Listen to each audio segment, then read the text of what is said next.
Part 1. The Haunting Beginnings. In the heart of a secluded countryside nestled among ancient trees stood Holleridge College. It was renowned for its picturesque campus and rich history, but beneath the surface, it harbored a dark secret. A group of friends, Alex, Sarah, Mark, and Emily, arrived at Holleridge, excited to start their new journey. The campus felt eerie, even in the daylight, with shadows that seemed to move independently. Their dormitory, an imposing building with ivy-covered walls, was said to be the oldest on campus. Late one night, Emily awoke to a faint whisper that seemed to emanate from the corner of her room. "Help me," it pleaded, sending chills down her spine. She shook off the feeling, blaming it on her imagination. Part 2. Unearthing the Past. As days turned into weeks, strange occurrences escalated. Books flew off shelves, doors creaked open without cause, and the air grew frigid in an instant. The friends began to feel watched, shadows following them wherever they went. Emily's whispered plea became a nightly ritual. Desperate for answers, they delved into the college's history.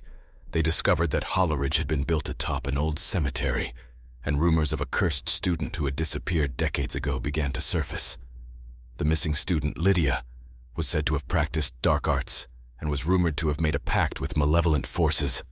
Part 3. The Unseen Malevolence. As the friends unearthed more about Lydia, their bond began to fray. Alex became obsessed with the legend, convinced that he could communicate with Lydia and free her spirit. Sarah, skeptical but worried, watched as Alex's behavior grew erratic. Mark's nights were plagued by nightmares, and Emily's health deteriorated as her nightly encounters with the whispering grew more sinister. One fateful night, Alex gathered the group in the dimly lit dorm room, surrounded by candles and a makeshift Ouija board. The room grew heavy with an oppressive energy. They attempted to contact Lydia, but the seance spiraled into chaos. The candles flickered wildly, and the room filled with an otherworldly cold. Suddenly, the Ouija board spelled out, "She's here." Part 4. Haunting Reality. The room erupted into chaos as unseen forces wreaked havoc. Objects flew through the air, and the temperature dropped to an unbearable degree. Emily's whispers turned into haunting laughter that seemed to come from all directions.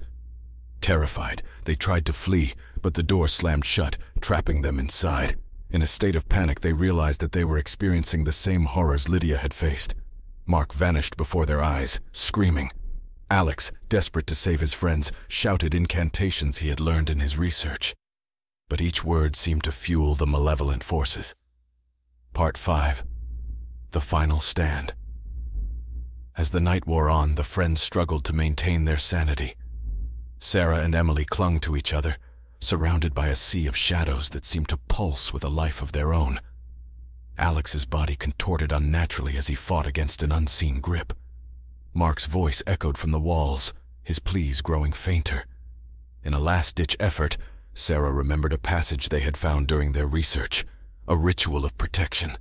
With Emily's help, she recited the incantation, channeling the energy to dispel the malevolence. The room trembled, and a blinding light enveloped them. Part 6. Aftermath. When the light faded, the room was calm. The shadows had retreated, and the oppressive cold had dissipated. Mark reappeared, shaken but unharmed. Alex lay on the floor, his body exhausted from the battle. The friends knew that they had managed to push back the malevolent forces, but they understood that Holleridge College would forever be haunted by its dark past.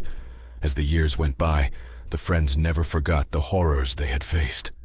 Holleridge College remained a place of mystery and fear, its walls forever echoing with whispers and shadows that moved on their own.